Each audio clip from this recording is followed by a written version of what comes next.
আমরা যেভাবে করে নদীকে অত্যাচার করেছি এই 53-54 বছর, রাতারাতি সেই নদীগুলোকে দূষণমুক্ত করা সম্ভব না, কিন্তু কাজটা তো শুরু করতে হবে। আপনার সুন্দরবন আছে বলে আপনি প্রাকৃতিক দুর্যোগের হাত থেকে বাঁচেন, কিন্তু সেই বনটাকেই আপনি রাখতে চান না, বনের ভিতর গিয়ে শিল্প প্রতিষ্ঠান হবে। এরপরে যখন বনের ভিতর থেকে শিল্প প্রতিষ্ঠান তুলে নেওয়ার কথা বলবো, তখন এসে বলা হবে এইখানে 20,000টা শ্রমিক কাজ করে, কিন্তু এই 20,000 শ্রমিকের কর্মসংস্থানের বিনিময়ে আমাকে জলবায়ু পরিবর্তনের কারণে যে সমস্ত দুর্যোগ হবে তার পৌনিকতা থেকে বিশাল জনগোষ্ঠীকে, 2 কোটি 3 কোটি জনগোষ্ঠীকে রক্ষা করার যে রক্ষা কবচ, সেটাকে স্যাক্রিফাইস করার কথা বলা হবে। তো 20,000 শ্রমিকের কাজ আমি প্রাধান্য দেব, নাকি আমি 2 কোটি 1 কোটি মানুষকে বাঁচাবার জন্য বনটাকে রক্ষা করব, নাকি আমি দুটোই করতে পারি? আমি কিন্তু আসলে দুটোই করতে পারি। এই প্রথম থেকে পরিকল্পনা ঠিক করলে দুটোই করতে পারি, প্রথম থেকে অন্যায়ের বিরুদ্ধে অবস্থান নিলে দুটোই করতে পারি। ঢাকা শহরের 7টা নদী, ঢাকা শহরের মানুষের খাবার পানি নেই, খাবার পানি গিয়ে আনতে হয় হচ্ছে কোথা থেকে বলেন? মেঘনা থেকে। ওই অত দূরে মেঘনা থেকে খাওয়ার পানি আনবার যে টাকা, সেটাও কিন্তু আপনার আমার পকেট থেকেই যাচ্ছে। আমাদের প্রকৃতিটাকে সকলেরই ওন করতে হবে, এটা কোনো বিশেষ গোষ্ঠীর হাতে ছেড়ে দেওয়ার কোনো সুযোগ নাই। আপনি সেই উন্নয়নটাকে গ্রহণ করবেন যে উন্নয়নটা প্রকৃতিকে ধ্বংস করে না।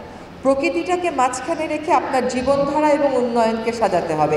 আপনি যদি আপনার জীবনধারা আর উন্নয়নকে মাঝখানে রেখে প্রকৃতি সাজাতে যান, তাহলে মা হিসাবে আপনি খুব একটা রেসপন্সিবল কাজ করবেন না। ফলে প্রকৃতি রক্ষায় আমাদের যেমন দায়িত্ব আছে সরকার হিসেবে, প্রতিটা নাগরিকের দায়িত্ব আছে। এনভায়রনমেন্ট অনেকটা ডেমোক্রেসির মতো। ডেমোক্রেসিতে যেমন প্রত্যেকটা মানুষের দায়িত্ব আছে, পরিবেশের ক্ষেত্রেও কিন্তু তেমনি প্রত্যেকটা মানুষের দায়িত্ব আছে। আপনি এলিফ্যান্ট রোডে যাবেন আর একটা একটা করে ময়লা ফেলবেন, আর সিটি কর্পোরেশনের লোক এসে একটা একটা করে ময়লা তুলবে, তা কিন্তু হবে না। সো ময়লা ফেলা এগুলো হচ্ছে একটা সিস্টেমের নোংরা বহিঃপ্রকাশ, কিন্তু সিস্টেমের ভিতরের আরও অনেক জটিল সমস্যা যেগুলো রয়ে গেছে, তা হচ্ছে প্রাকৃতিক সম্পদগুলো ব্যক্তি স্বার্থ এবং গোষ্ঠী স্বার্থের হাতে তুলে দেওয়া। সেগুলো সকলের বিরুদ্ধে আমাদেরকে এক হতে হবে, কনজামশনে আমাদেরকে অনেক বেশি সীমিত হতে হবে, এবং প্রাকৃতিক সম্পদ যেটা, সেটাকে পাবলিক প্রপার্টি মনে করে, সকলের সম্পত্তি মনে করে আমাদেরকে রক্ষা করার কাজটা করে যেতে হবে। বন রক্ষায়, নদী রক্ষায়, খাল রক্ষায়, যার যার বাসার সামনের লেক রক্ষায় সকলকে আমাদের নিজেদেরকে সচেষ্ট হতে হবে। এবং কমিউনিটি ম্যানেজমেন্ট কিন্তু is the best form of management. Community যখন কনসিয়াস হয় অ্যান্ড রেসপন্সিবল হয়, তখন সরকারের কাজটাও সহজ হয়ে যায়। আমি মনে করি আমার মডেল হচ্ছে কমিউনিটিকে ইনভলভ করে পরিবেশের সম্পদগুলোকে বাঁচিয়ে তোলা।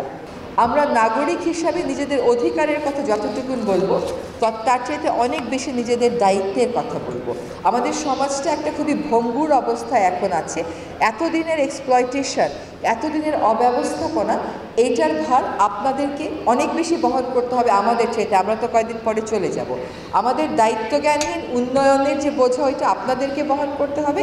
ফলে আপনাদেরকে কোনটা উন্নয়ন কোনটা উন্নয়ন না, সেটা বুঝে টেকসই উন্নয়নের পথে যেতে হবে।